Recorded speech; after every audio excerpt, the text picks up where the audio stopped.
Joining us now to help us break it all down is Bob Cusak, editor-in-chief of The Hill. Bob, thank you so much for being here. Let's dig in with that poll that shows DeSantis edging up 5 points against Trump since late May. Do you think he can continue this push, and what's behind it?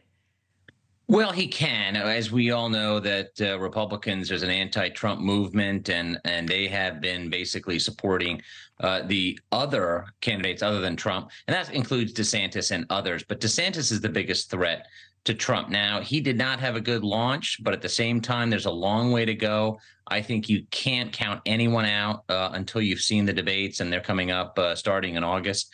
So yes, long way to go here, but without a doubt, Trump is in a very strong position. So I find this very interesting. We are seeing support in Iowa grow for Trump, especially after his federal indictments.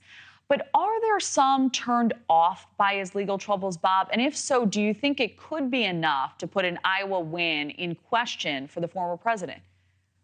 Yes, without a doubt, Kelly. I mean, you think back to 2016.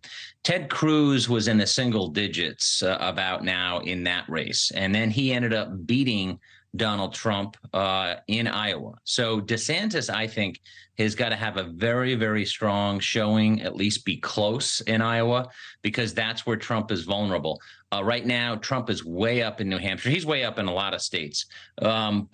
But look at these early states. Iowa could change everything. If DeSantis was able to pull off a victory, that would give him momentum going into New Hampshire. But at the same time, Trump is the front runner. There's no doubt about it. All right. So Casey DeSantis, we outlined this. She'll be campaigning for her husband in Iowa this week. She's kicking off a grassroots group, Mamas for DeSantis. Do you think she can capture that lightning in a bottle like Moms for Liberty has in support of her husband? And listen, when you talk to Republican pundits and operatives, they praise her. I mean, she is a huge force for Ron DeSantis. At the same time, she's not running for president. He is. So her personality, and she seems to be more comfortable in her skin than Ron DeSantis. Ron DeSantis is going to have to, I think, connect with voters. And it's not just saying, I won Florida by 19 points, which was very impressive last year. But voters vote for personality more than politics. And DeSantis, I think, would be wise to go on a media spree, because he's starting to run out of time before the debate. And I think he wants to have momentum, significant momentum, where he is down maybe 10 or 12 points. And he's not there now. So Trump held a massive rally this weekend in South Carolina that brought thousands of supporters. DeSantis has not had a similar show of support in South Carolina. If Trump wins South Carolina, what does that mean then for DeSantis?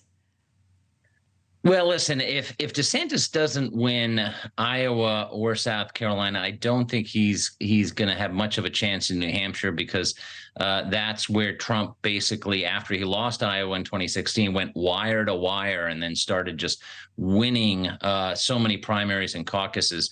So DeSantis is going to have to, he's playing in all these early states. He's going to have a strong showing. And at the same time, I mean, look for an also ran. Remember, as I said about Ted Cruz, you can be in the single digits now. That's okay. You've got to catch fire in the summer and in the fall. And if you don't, you may not even make it to Iowa, because you may not have the money to finance your campaign. All right. So how does all of this impact President Biden's campaign as concern grows about his age? Well, listen, both parties have significant problems. Obviously, the front runner on the Republican side has been indicted twice now. There could be one or two others. Joe Biden's age is a significant factor if you look at the polls.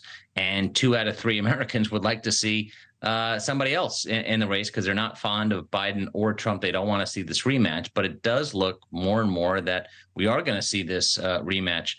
So listen, Joe Biden's got to focus on fundraising and getting his numbers close to 50. They're in the low 40s now. And when we talk to pollsters, they say this is a very important summer for Joe Biden. He's going to really have to step up his game. All right, Bob Cusak, always insightful. Thank you. Thank you. Thank you for watching. Go to newsnationnow.com to find NewsNation on your television provider. And don't forget to click the red subscribe button below to get more of NewsNation's fact-driven, unbiased coverage.